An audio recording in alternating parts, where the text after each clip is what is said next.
So I came across this report on Instagram, and this is a statement from a well-respected statement in Nigeria former President Chief Olusegun Obasanjo. And this is his take on the protest that is going on in South Africa right now, and also the issue between South Africans and Nigerians, and the role that Nigeria played during the apartheid regime in South Africa.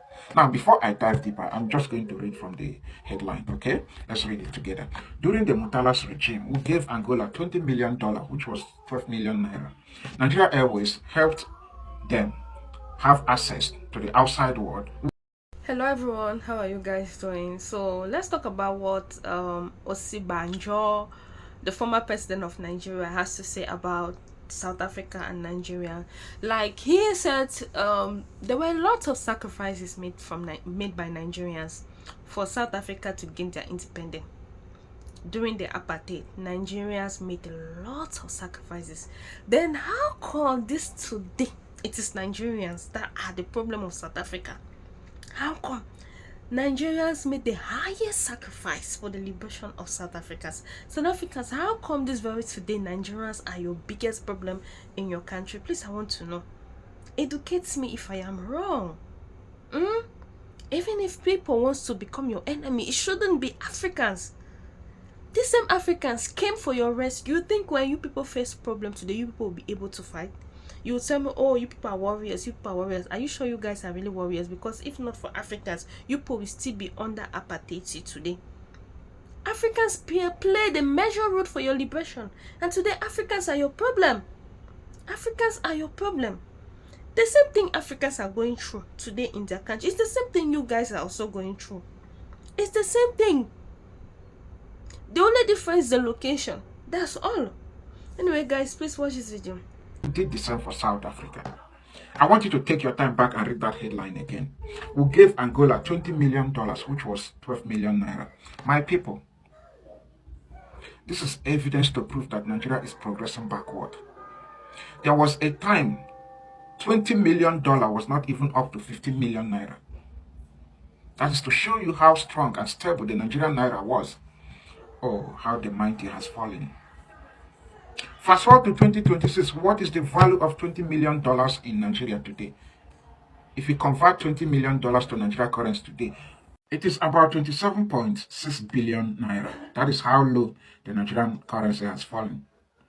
And even with the devaluation of the naira, to some Nigerians, Nigeria is still the giant of Africa. But I digress.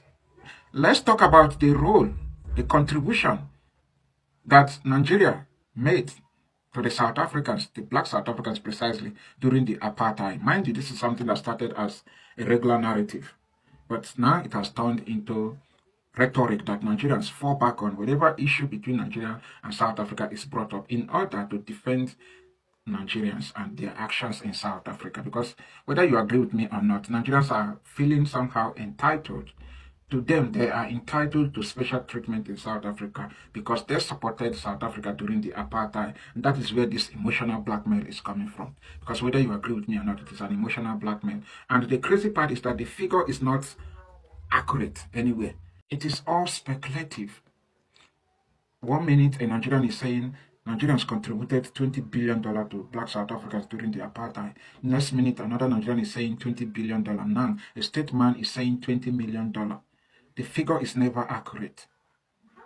But the question is, do you guys want the money back from South Africans? If yes, communicate with the government of South Africa so that South Africans can be free from this emotional blackmail, because that is what it is.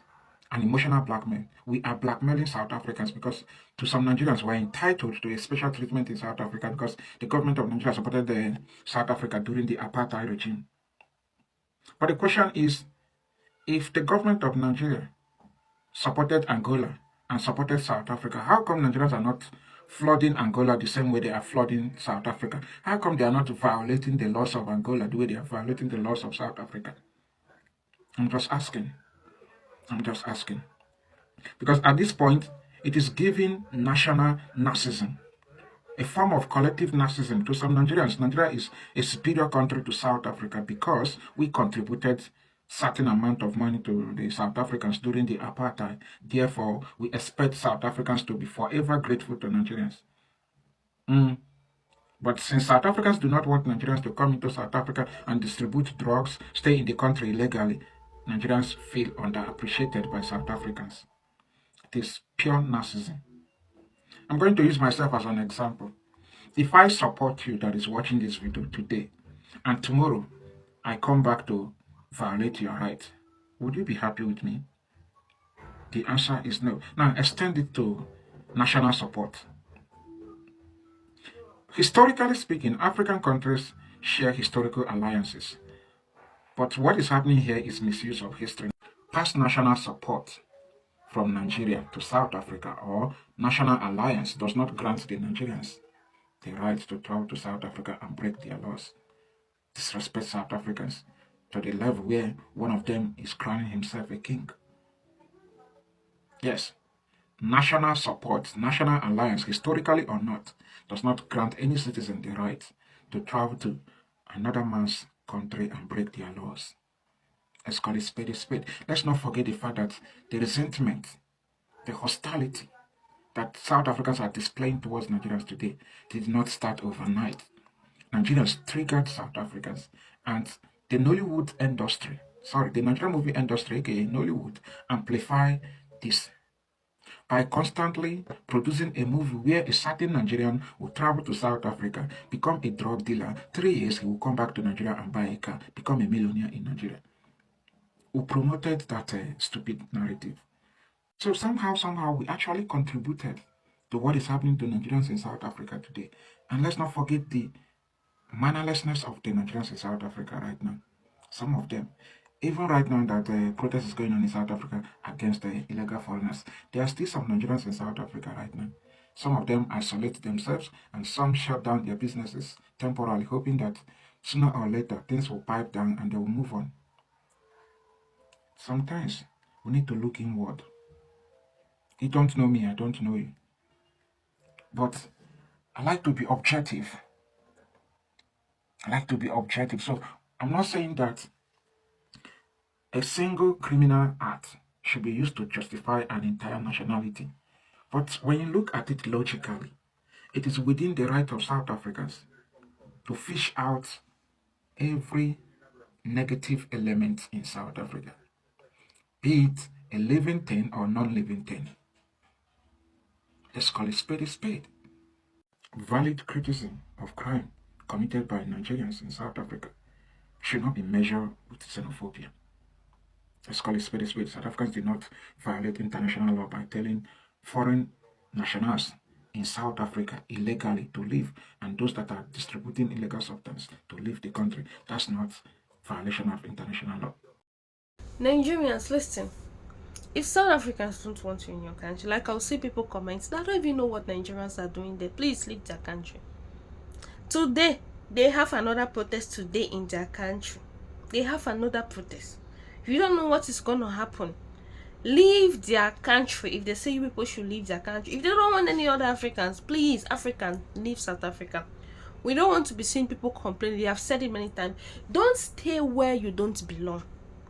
Even the Bible says it. If people keep complaining of you guys, they don't want you in their country, you shouldn't force yourself. One thing about people is that they don't listen. Despite the fact that they keep saying whatever is happening on social media, you still see them on their way to South Africa.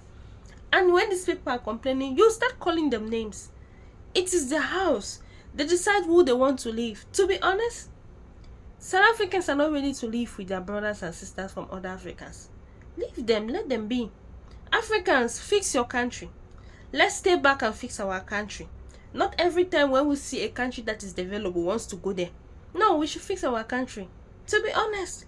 Because if we were if our country was doing good, who would go to South Africa? South Africans are complaining that people are still planning to go there.